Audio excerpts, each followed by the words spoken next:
Cela fait 1 an que le président Monson m'a appelé au Collège des 12 apôtres. J'ai toujours aimé le Sauveur, mais ces derniers mois, ma révérence pour sa bonté et sa longanimité, ainsi que ma gratitude pour son influence divine dans ma vie, ont mûri d'une manière très personnelle et très sacrée. Je me réjouis avec vous de sa résurrection et de savoir avec certitude qu'il vit. Le président Monson a dit des jeunes de l'Église qu'ils étaient meilleurs que jamais. Et il leur a dit, « Vous êtes venus sur cette terre à une époque glorieuse. Les possibilités qui s'offrent à vous sont presque illimitées. » Mais il a lancé alors cet avertissement. « Nous avons été placés sur terre en des temps troublés. C'est une époque de laxisme, où la société méprise et enfreint les lois de Dieu. Nous sommes entourés par tant de choses conçues pour détourner notre attention. L'adversaire utilise tous les moyens possibles pour nous piéger dans sa toile de mensonges. Nous tenons dans nos bras la génération montante. Les jeunes viennent sur terre avec une grande responsabilité et de grandes capacités spirituelles. Nous ne devons pas les préparer à la légère. En tant que parents et instructeurs, notre objectif n'est pas de créer une spiritualité en leur âme, mais d'attiser leur spiritualité déjà rougeoyante du feu de la foi qu'ils avaient pendant la préexistence. Je veux souligner la supplication d'un enfant dans un chant de la primaire. Raconte-moi les histoires de Jésus-Christ. Dis-moi ce qu'il me dirait s'il était ici. À notre époque, chaque jeune doit avoir sa conversion personnelle à la vérité. Chacun doit avoir sa propre lumière, sa propre foi constante et immuable au Seigneur Jésus-Christ, indépendamment des parents, des dirigeants et des amis qui les soutiennent. Les histoires de Jésus peuvent être dans le cœur de nos enfants, comme un vent impétueux sur les braises de leur foi. Jésus a dit, « Je suis le chemin, la vérité et la vie. » Répétez souvent, les histoires de Jésus font naître la foi en lui et renforcent le témoignage des enfants. Pouvez-vous penser à un meilleur cadeau à leur offrir? La vie et les enseignements de Jésus-Christ sont-ils gravés dans l'esprit de nos enfants? Pensent-ils à la vie du Sauveur quand ils se demandent quoi faire? Cela sera de plus en plus important dans les années à venir. Nos enfants ont-ils visualisé le conseil qui s'est tenu dans la préexistence où Jésus, le plus grand de tous, a déclaré « Me voici, envoie-moi ». Peuvent-ils voir leur propre désir de servir et de suivre son exemple? Pensent-ils à son humble naissance, le Sauveur du monde, couché dans une crèche? Sa situation modeste les aide-t-elle à mieux comprendre quelle est la juste place des biens matériels? Savent-ils que Jésus a souvent enseigné « Demandez et vous recevrez ». Est-ce que ces prières de gratitude et de supplication à son Père traversent l'esprit de nos enfants quand ils prient à genoux à propos de ce qui les préoccupe? Leur avons-nous parlé de l'amour que Jésus a pour les enfants, comment il les prenait dans ses bras, priait pour eux et pleurait? Savent-ils que Jésus se tient prêt, les bras ouverts pour les recevoir? Quand nous leur enseignons la loi du jeûne, puissent-ils de la force dans les histoires où Jésus jeûne? Nos enfants ressentent-ils la solitude du Sauveur quand ses amis l'ont abandonné et qu'il a demandé à ses apôtres « Ne voulez-vous pas aussi vous en aller ?» Nos enfants ont-ils ressenti le pouvoir miraculeux du Sauveur? Jésus a guéri le lépreux, donné la vue à l'aveugle. Il a nourri 5000 personnes, calmé la mer et ramené Lazare à la vie. Est-ce que nos enfants croient que c'est par la foi que les miracles s'accomplissent et prient-ils pour voir des miracles dans leur vie? Nos enfants ont-ils puisé du courage dans les paroles du Sauveur au chef de la synagogue? Ne crains pas, crois seulement. Nos enfants connaissent-ils la vie parfaite du Sauveur, son ministère désintéressé, la trahison et la cruelle crucifixion qu'il a subie? Leur avons-nous témoigné de la réalité de sa résurrection, de sa visite aux Néphites en Amérique, de son apparition à Joseph Smith le prophète dans le bosquet sacré? Attendent-ils son retour majestueux quand tout genou fléchira et que toute langue confessera que Jésus est le Christ? Est-ce que nos enfants disent « Raconte-moi les histoires de Jésus-Christ » ? Vous les jeunes et les enfants, vivez à la hauteur de vos importantes responsabilités et vos grandes capacités spirituelles. Cherchez à mieux connaître Jésus. Ouvrez les Écritures. Vous pourriez relire le livre de Jean et en discuter avec vos parents, vos instructeurs et entre vous. Mon conseil aux pères et aux mères, aux grands-pères et aux grands-mères et à ceux qui élèvent avec amour des enfants et des jeunes qui ne sont pas les leurs, est de parler plus souvent de Jésus-Christ. En son saint nom réside un grand pouvoir spirituel. Il n'y aura aucun autre nom donné par lequel le salut puisse parvenir, si ce n'est dans et par le nom du Christ. De nos jours, il y a beaucoup de mères qui élèvent leurs enfants sans père à la maison. Je vous promets que, si vous parlez de Jésus-Christ, vous sentirez le pouvoir des cieux vous bénir. Après le décès de son mari, Sœur Stella Oakes a élevé seule ses 3 jeunes enfants, dont frère Dallin Oakes.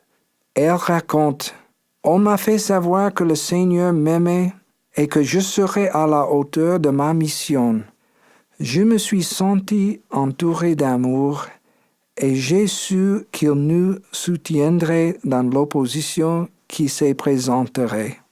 Je lance un appel spécial aux pères. Prenez une part importante dans les discussions avec vos enfants sur le Sauveur. Ils ont besoin des expressions qui confirment votre foi, comme de celles de leur mère.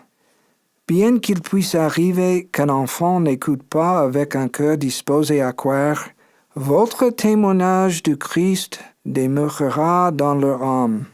Vous souvenez-vous de l'histoire d'Alma qui avait choisi le mauvais chemin? De retour, il a déclaré « Je me souviens de mon Père parlant concernant la venue de Jésus-Christ pour expier les péchés du monde. Alors, quand mon esprit s'empara de cette pensée, je m'écriai au-dedans de mon cœur, « Ô Jésus, Fils de Dieu, sois miséricordieux envers moi. » Si un enfant refuse d'écouter, ne désespérez pas. Le temps et la vérité sont de votre côté. Au bon moment, vos paroles lui reviendront comme si elles lui étaient venues du ciel. Votre témoignage ne quittera jamais vos enfants. Quand vous parlerez avec révérence du Sauveur, en voiture, en bus, à la table du dîner, quand vous serez agenouillés en prière, pendant l'étude des Écritures ou pendant vos discussions tardives, l'Esprit du Seigneur accompagnera vos paroles. Vos enfants s'adresseront à leur Père céleste en humble prière et ressentiront son influence par l'intermédiaire du pouvoir du Saint-Esprit. Une foi personnelle plus forte en Jésus-Christ les préparera contre les difficultés qu'ils affronteront. J'ai rencontré Bill Forrest et Debbie Hutchings quand nous étions étudiants à BYU. Bill était revenu de mission, Debbie et lui étaient tombés amoureux et s'étaient mariés au temple d'Oakland. Ils se sont installés à Mesa, en Arizona, et ont eu la bénédiction d'avoir 5 fils et 2 filles. Bill et Debbie ont enseigné à leurs enfants à aimer le Seigneur Jésus-Christ comme eux l'aimaient. Frère Daniel Forrest, qui est actuellement missionnaire à Oaxaca au Mexique, raconte « Chaque matin, sans exception, nous étions autour de la table avant l'école pour étudier les Écritures. Leur fille Kara, qui est maintenant mariée et a 2 enfants, a le souvenir très vivace de comment son père aimait apprendre par cœur des Écritures. Une de ses écritures préférées était « Souvenez-vous, souvenez-vous que c'est sur le roc de notre Rédempteur, qui est le Christ, le Fils de Dieu, que vous devez bâtir votre fondation, afin que lorsque le diable enverra ses vents puissants, il n'ait aucun pouvoir sur vous pour vous entraîner en bas à cause du roc sur lequel vous êtes bâtis. » Il y a exactement 10 ans, en 2000, le vendredi précédent le dimanche de Pâques, Bill Forrest était l'évêque de leur paroisse. En allant à son travail, à peine 2 kilomètres de sa maison, sa voiture a été percutée par un gros camion de travaux publics. Debbie et les enfants ont quitté la maison peu de temps après Bill et sont arrivés sans s'y attendre sur le lieu tragique de l'accident. Bill n'avait pas survécu. L'esprit immortel de ce cher mari et père était soudainement retourné au foyer de celui qui a vaincu la mort, le Fils de Dieu, dont ils allaient célébrer ensemble la glorieuse résurrection ce dimanche de Pâques. Comment Debbie et ses 7 enfants, 5 ans pour le plus jeune, ont-ils trouvé la force dont ils avaient besoin? Cara, âgée de 15 ans au moment de l'accident, m'a dit récemment « Je suis reconnaissante de la façon dont ma mère et mon père m'ont enseigné à propos du Sauveur. Ils ouvraient les Écritures avec moi, priaient avec moi, et ils étaient des exemples de la charité, de l'amour et de la patience du Sauveur. Chaque année, à Pâques, il est doux pour moi de méditer sur la vie, la mission et la résurrection de notre Sauveur, et cela me rappelle la vie de mon Père terrestre. » Daniel Forrest poursuit « J'avais 10 ans quand mon père est mort. Ce fut un moment difficile. Ma mère a toujours été un exemple des enseignements du Sauveur.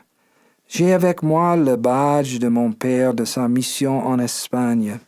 2 de mes citations préférées de mon père sont « 2 hommes peuvent tout faire si l'un d'eux est le Seigneur. » Et « Le Seigneur doit être notre fondation, sinon nous nous enfonçons. » La foi en Jésus-Christ remplit les cœurs des enfants Forrest. Ce week-end de Pâques, 10 ans après la disparition de leur père, il leur manque profondément. Mais l'aiguillon de sa mort est englouti dans le Christ. Ils savent que grâce au don inestimable du Sauveur, ils pourront être à nouveau avec lui. Raconte-moi les histoires de Jésus. Dans un moment, nous écouterons le prophète de Dieu. Parlant de son prophète, le Seigneur a dit « Vous recevrez sa parole comme si elle sortait de ma propre bouche. » Je témoigne que le président Monson est le porte-parole du Seigneur sur terre. Je témoigne que Jésus est le Christ, le Sauveur de toute l'humanité. Sa vie, son expiation, sa résurrection, son retour attendu sont aussi sûrs et certains que les levées du soleil. Que son nom soit loué à jamais. Au nom sacré de Jésus-Christ. Amen. His word ye shall receive as if from mine own mouth. I testify that President Thomas S. Monson is the Lord's mouthpiece upon the earth. I testify that Jesus is the Christ, the Savior of all mankind. His life, his atonement, his resurrection, his awaited return are as sure and certain as the rising sun.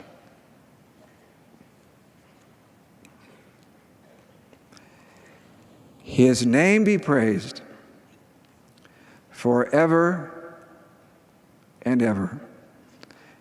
In the holy name of Jesus Christ, amen.